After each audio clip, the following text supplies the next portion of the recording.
Hi, my name is Sue Field, and I created this Bible study, an inductive Bible study, the letter to the Colossians, for my final project for my master's degree in a biblical studies program.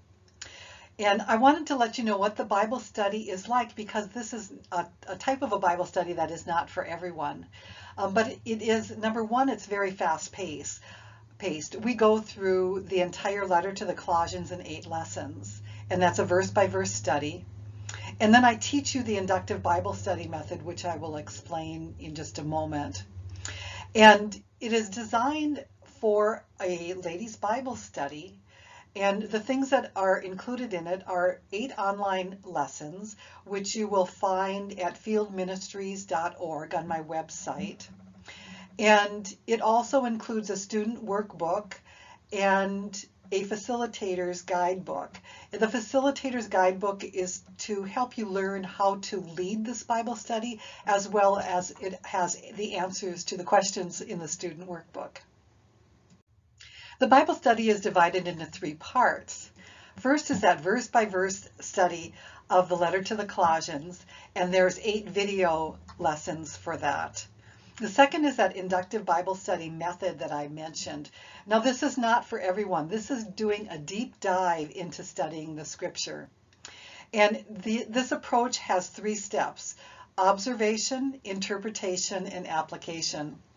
In observation, you'll learn how to observe the text, how to pick out key words, look for lists, contrasts, connecting words.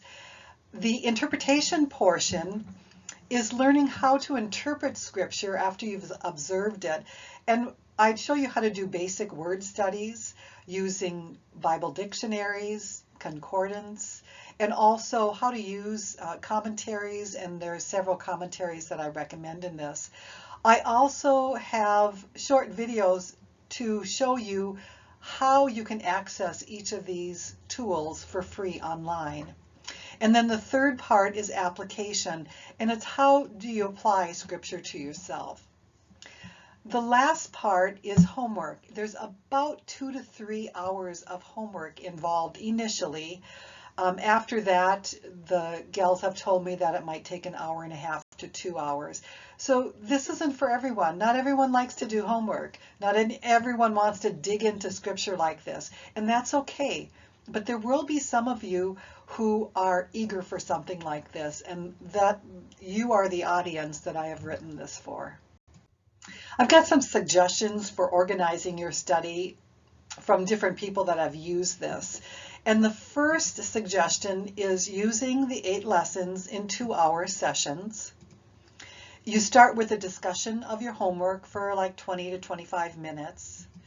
And then watch the part 1 of the video. So in the video, I'll have the part 1, which is a verse-by-verse study of Colossians, and I'll tell you when to pause the video. And then it's usually about 40 to 50 minutes long, and then you discuss the content of the video. The second part of the video then is played, which is on the inductive Bible study method, and it's about 5 to 10 minutes long. And then when you get done with that, the groups typically end in prayer. Some of them will take prayer requests from each other if they've got time. So that's the first suggestion on how to organize the study.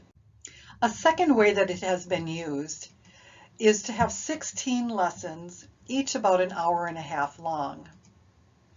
In the first week or that first lesson, you would watch part 1 of the video on Colossians, which is 40 to 50 minutes, and then discuss the content of the video.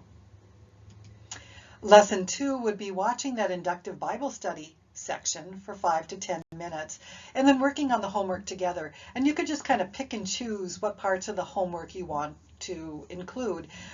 Being that we've got observation, when we get to interpretation, you might not want to do the questions on observation. It's totally up to you. And then the third way to organize your study was used by a group that just met on a monthly basis.